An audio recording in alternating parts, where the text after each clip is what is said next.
Hello મિત્રો, મોજમાં જશે સાગર ભગુડા ખેડૂત ચેનલમાં તમારું હાર્દિક સ્વાગતમ છે. ખેડૂત મિત્રો હું તમને જે બતાવી રહ્યો છું એ આજે વહેલી સવારમાં સારો એવો વરસાદ પડી ગયો છે. કાલમાં તો વરસાદ હતો નહીં. આપણે મિત્રો લાઈવ પણ હતા. 30,000 દર્શકોએ આપણે નિહાળ્યા છે મિત્રો. અને ત્યારે ટ્રેક્ટર આપણું કપાસની અંદર સારી રીતે ચાલતું હતું. આજે જ્યારે સવારે હું આ વાડીએ આવું છું, તમે જોઈ શકો છો સરસ મજાની શેરડી પણ ફર્સ્ટ ક્લાસ છે મિત્રો. આ વાડીએ આવું પાણી તમને દેખાય છે રસ્તાની અંદર. આપણે નવો કૂવાનું કામ ચાલી રહ્યું છે ત્યાં જઈએ છીએ મિત્રો.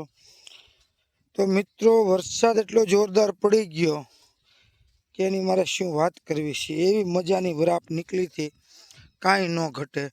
પણ મિત્રો વરસાદના કારણે બધું આપણું કામ બગાડી દીધું છે. અને હજી વરસાદ પડવાનો છે એવી આગાહી હજી આપતા હોય છે.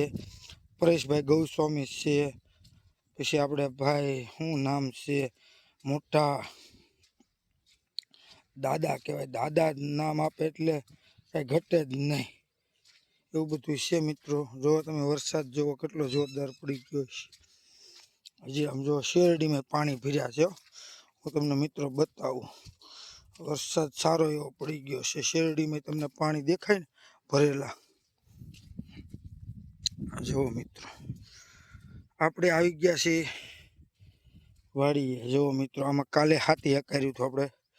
સરસ મજાનું સાલી પણ કીધું. જે 7 દાંતાની દાંતી આવતી એ આપણે ટ્રેક્ટરે ચલાવી હતી. કપાસ પણ આપણો એકદમ તંદુરસ્ત છે, એમાં કોઈ શંકાને સ્થાન નથી. આપણે ટ્રેક્ટરે દાંતીથી બધું ખડ નીકળ્યું હતું એટલે હતું નહોતું કરી નાખ્યું હતું. પણ હવે વરસાદી વાતાવરણ છે એટલે એમાં કોઈનું ચાલે નહીં. તમે જોઈ શકો છો હાથી ફર્સ્ટ ક્લાસ હાલી ગયું હતું. જે ખડને નષ્ટ કરવાનું હતું એ નષ્ટ કરી દીધું. પણ હવે વરસાદ આવી ગયો એટલે તો એ પાછું એની દિશા થવાની છે મિત્રો. અને મિત્રો અત્યારે વરસાદી વાતાવરણને કારણે અમારા કૂવાવાળા જો અત્યારે નિરાતે એ આમ કેમ ઓલી બાજ હોય, બાજ પક્ષી આવે ને આમ કેમ નજર નાખીને બેઠા હોય એમ બેઠા છે. હવે શું લેવા બેઠા એ તો મને નથી ખબર, પણ મારા માનવા પ્રમાણે 9 વાગ્યાની આસપાસમાં લાઇટ આવે એટલે મોટર શરૂ કરવા માટે એ આમ બાજની જેમ ત્રાપી રહ્યા છે કે આ ઘડીએ લાઇટ આવે ને આ ઘડીએ મોટરનો ઘૂસતો મારી દે એ માટે. બરોબર, તમે જોવો છો.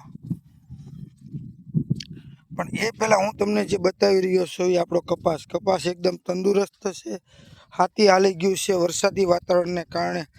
આજે આપણે વાડીએ શુભે એટલે કે સવારમાં વાડી બાજુ રાઉન્ડ મારવા નીકળી ગયા છીએ. કેમ કે આજે વરસાદી વાતાવરણ હતું એટલે કામ ધંધા કાંઈ હતા નહીં.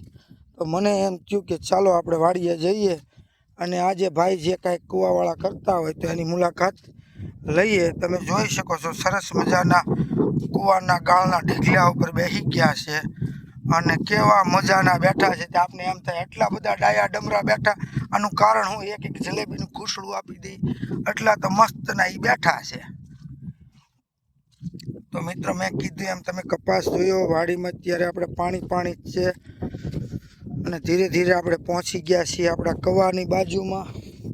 તો મિત્રો સરસ મજાનું આપણું કવાનું કામ ચાલી રહ્યું હતું.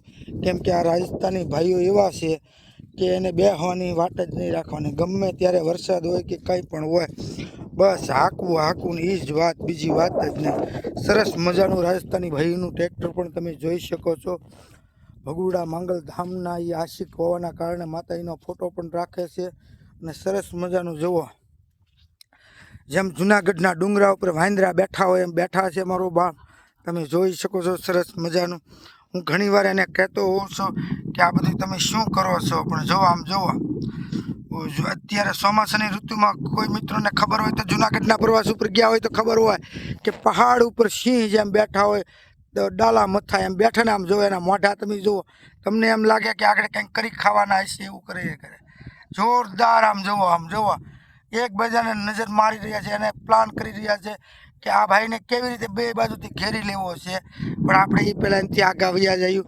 કેમ કે ડાલા મથો હાવ જ એક બીજો અહીંયા બેઠો છે. જુઓ ધજાના આધારની ઉપર ધજા ફરકે છે, ભૂરી જટાળો કેમ કાંઈ ઘટે? હા જો કેમ એમ છે જ્યારે. તો આ બધું જોયું મિત્રો, આપણે લાઇટનું ટાટર ને મીટર ને એ બધું જોયું. પણ મેં કીધું એમ લાઇટ નથી એટલે આ લોકો બેઠા હોય. ને કૂવામાં પાણી જોવો તો સરસ મજાનો કૂવો ઉપર આવી ગયો છે. અને આ બધા છે રાજસ્થાની બંદાઓ, એ લાઇટની વાટે જ બેઠા છે. લાઇટ આવે એટલી જ વાર છે. તો મિત્રો ફરીથી આપણે પાછા વિડીયો બનાવશું અને કંઈ કહીશું. सुखदेव भैया कुछ बोलना है तो बे शब्द बोलिए, यूट्यूबर भैया को 2 शब्द कीजिए, लाइक कीजिए और सब्सक्राइब। शंकर भैया आप क्या बोल रहे हो? लाइक करें और सब्सक्राइब। कमलेश भैया आप क्या कह रहे हो? ओ किचन भाई आप क्या बोल रहे हैं? वही बोलता है, जो बोला वही सही है। तो देखो 3 मूर्ति 4 और 5वां ये गड्ढा डोहा है राजस्थान का, लेकिन है बंदा। और साथ में ध्वजा भी रखता है, क्योंकि वो ध्वजा के सीना खाना पीना छोड़ देता है। इसके साथ ध्वजा होती है तो सब कुछ होता है, ऐसा बोलते हैं वो। तो मित्रों તમે કવાનું પણ જોયું, કવાનું પાણી એકદમ સરસ મજાનું ઉપર છે, તમે જોઈ શકો છો મિત્રો। બીજી વસ્તુ અહીંયા બધું ઘણી બધું જો દારૂ ગોળો પીડ્યો છે, કૂવા મતલબમાં કૂવાનું કામ કરવાવાળા ભાઈઓ છે, એટલે આવું બધું હારે રાખવું પડતું હોય છે। તમે જોઈ શકો છો સરસ મજાનું કામકાજ, ટ્રેક્ટર હથિયાર સાથે કંપી અને આ બધા જે બેઠા છે એ બધા હતું નહોતું કરવાવાળા છે અને કૂવાનું કંઈક કરી બતાવવાવાળા છે। અને આ જે મેન છે એનો મુખ્ય ધણી છે, मुखिया, मुखिया बोलते हैं ना, मुखिया, वो मुखिया है, क्योंकि वो गड्ढा है ना इसलिए वो सब जवान आदमी है। देखो तो मित्रों फरीथी सागर बहुड़ा खेडूत चैनल में तमारू हार्दिक से फरीथी पाછી मुलाकात आवीने આવી करता रहीશું। तो जय जवान जय किसान साथे फरीथी આપણે મળીશું। હેલો મિત્રો, મોજમાં જઈશું।